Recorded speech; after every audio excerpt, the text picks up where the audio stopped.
What is going on, guys? Welcome back to Hibbert Plays and to this Motorsport Manager 3 AlphaTauri career mode with our F1 2020 mod. Bet you didn't think you'd be seeing this again, to be honest. I left this series on quite a long hiatus.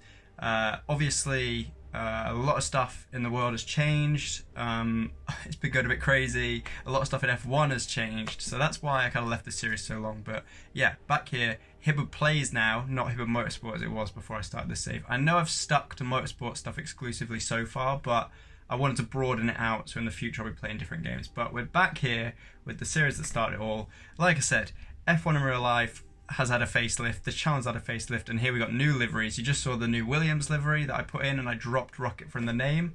And here we have the black Mercedes, the absolute beauty.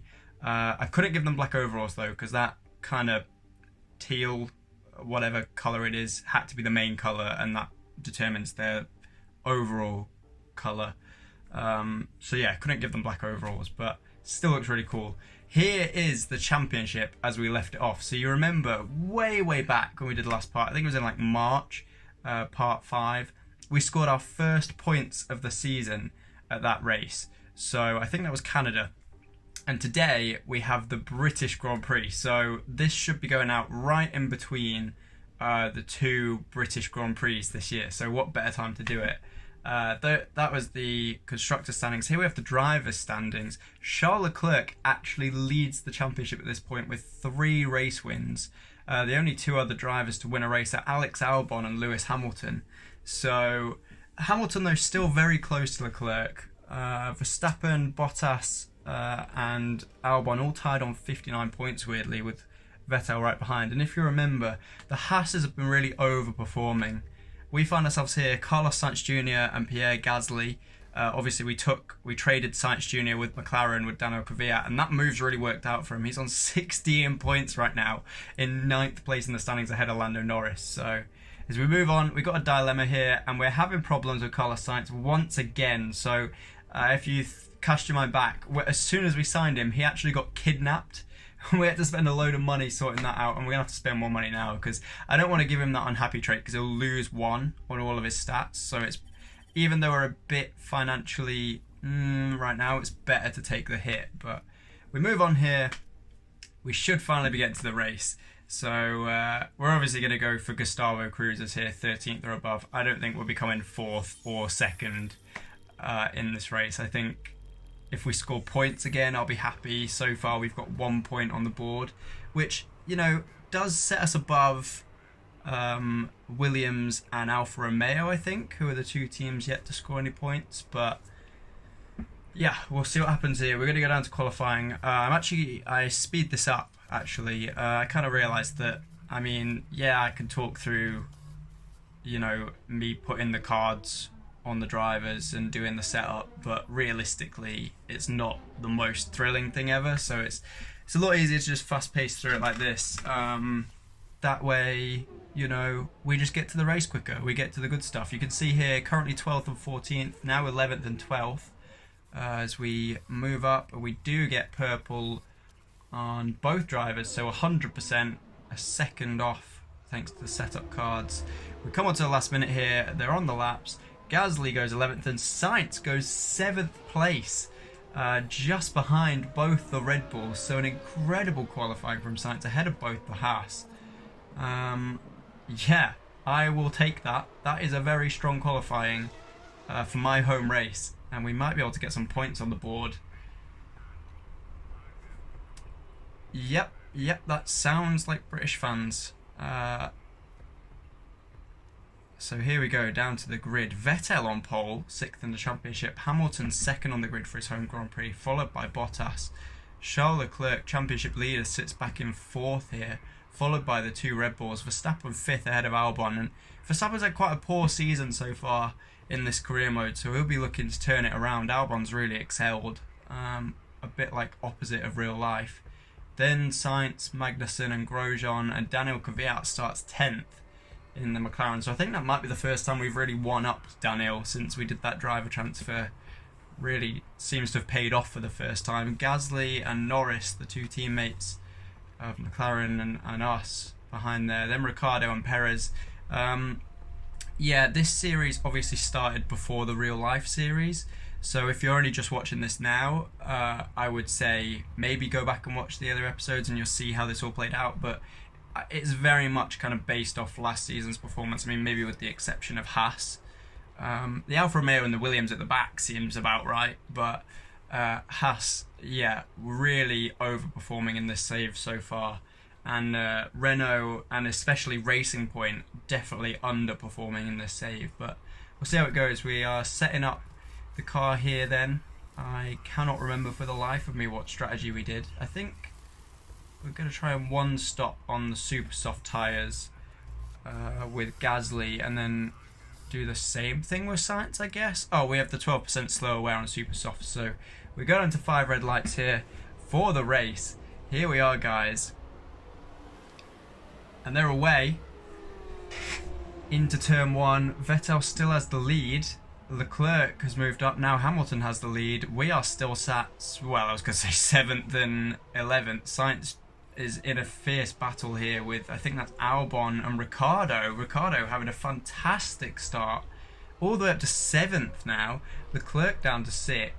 We still, I would say this is still very respectable. I would be very happy with this as we come through to start the second lap.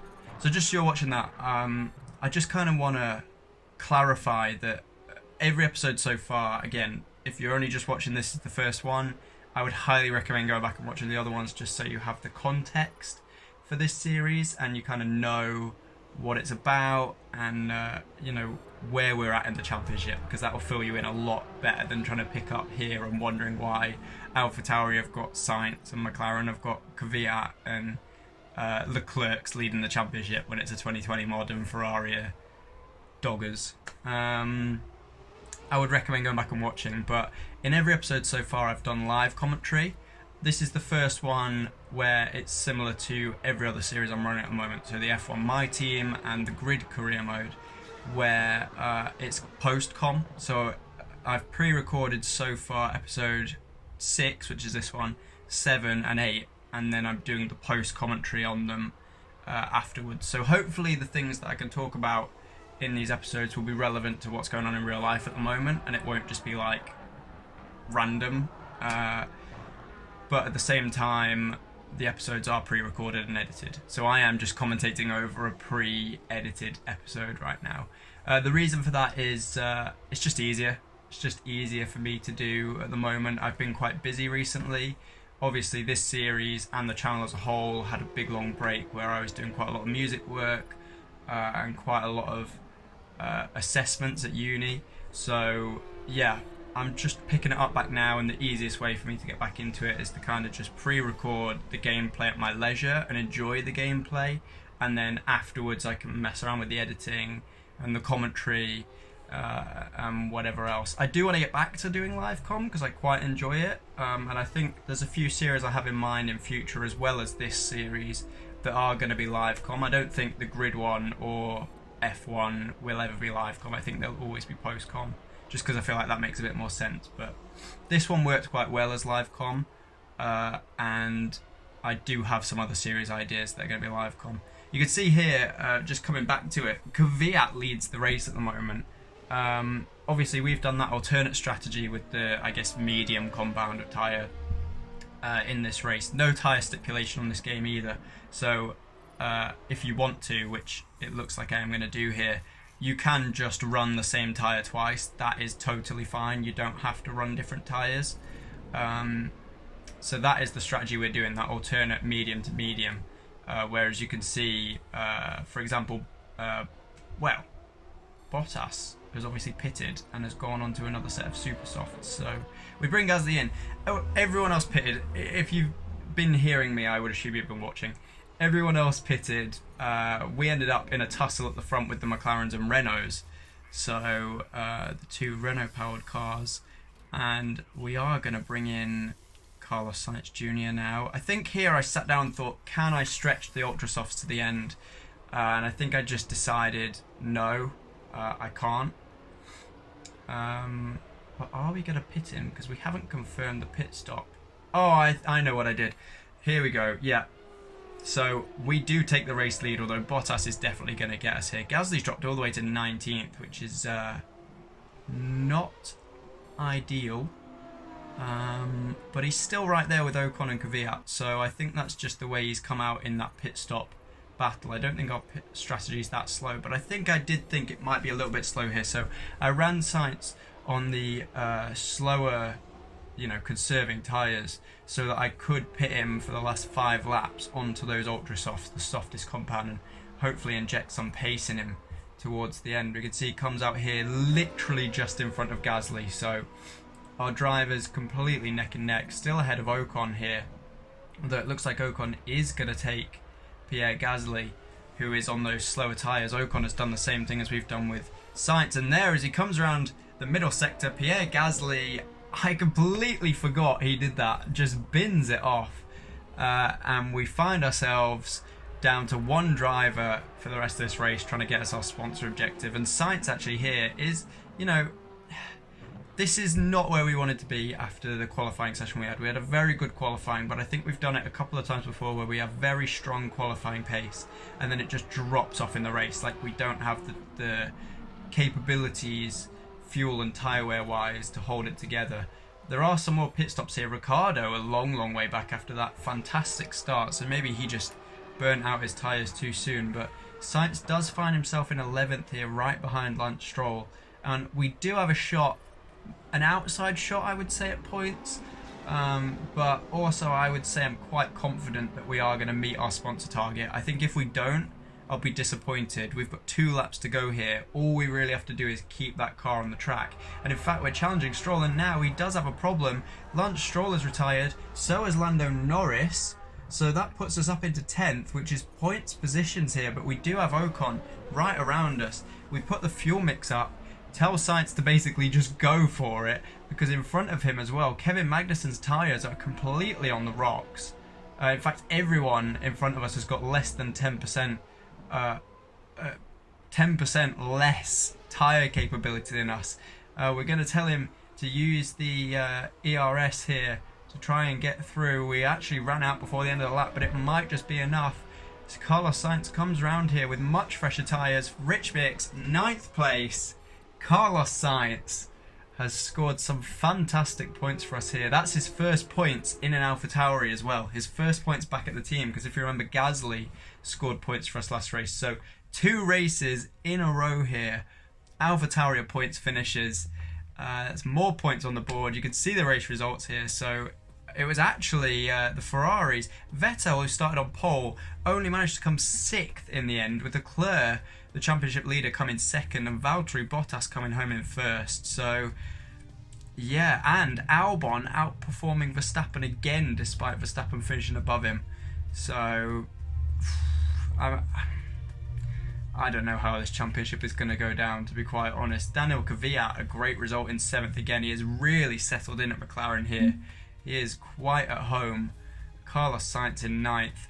Both the Haas at the rear end of the top 10. And once again, the Racing Points and the Renaults outside the points. But we do, I'd say, put breathing space, a slight, like a little gap of air between ourselves and Alfa Romeo and Williams. 3 points now, but we are, for us, miles behind anyone else. We look at the Drivers' Championship here, a new winner, Bottas, with his first win of the season at this halfway point in the championship. Mercedes only on their 2nd win of the season. Ferrari have got more wins at the moment, but Leclerc leading the championship by 10 points. It's quite spread open, really, but remember, we are literally, this is the halfway point of the season. So from here, I mean, there's still less than a race win between 3rd and 1st. Absolutely anything can happen in the next few races, and we are getting rinsed for being in the midfield. I would take the midfield right now. That is better than we've been all year. But as you see here, Ferrari bringing a new rear wing to the German Grand Prix. Racing Point bring a new gearbox to the Munich Grand Prix. Yes. And Alfa Romeo bringing a new rear wing. So that's not good for us, because if Alfa Romeo pick up the pace, we're only 3 points above them, and that could drop us right back down to 9th place. But yeah. Oh, here we go. Moving on. I thought I was going to end it there. I guess not. We are obviously still extending our this network thingy here. We tried to dominate Europe, and now I completely forgot about this. We developing next year's car. I forgot that happens at the halfway point of the season. So time to start putting some money into next year's car. I actually sat here and I thought, what do I want to work on next year? But I have a lot of plans for how the regulations are going to work next year to kind of simulate real life in a way that maybe building parts won't be that important. And I just thought I really want to build up our chassis, you know, get that tyre wear and fuel usage a lot better than it is at the moment, because that will really help us to keep, if we have the qualifying pace, we can sustain it so much more in the race. I also had to sit here and work out, we're losing about $1 million a race at the moment. We've got 6 races left, so we need to make sure at all times that we kind of have the equivalent millions in the bank for how many races are left to go. So I think we only put in about 6 million, which is about enough to make us a good contender next year. But we really want to get it into that challenger category, and this is going to help us out. The HQ upgrade we just got is the Tour facility, I think. It's one of them that gets us about 200,000 a race, which over the course of 5 races is £1 million. So as we get to the end of the season, that's another $1 million that we can put in to upgrading our car for next year. So yeah, I feel like this year it's just going to be damage limitation. We want to get as many points on the board, get as big a money bonus as we can from the championship this year. I've got some big ideas for next season. But guys, that will be it. Thank you so much for joining me on this episode. We've got 6 races left to go, and I'm going to try and get them all done in the next few weeks. Got some surprises for you. But yeah, next round, German Grand Prix. We're going to Germany in the F1 2020, just like they are in real life now, which they weren't at the start of the year. So this series may be getting closer to realism now. But yeah, that's it, guys. Thank you so much for watching. Remember to hit like and subscribe so that you keep up to date with all these, and I will see you in the next one.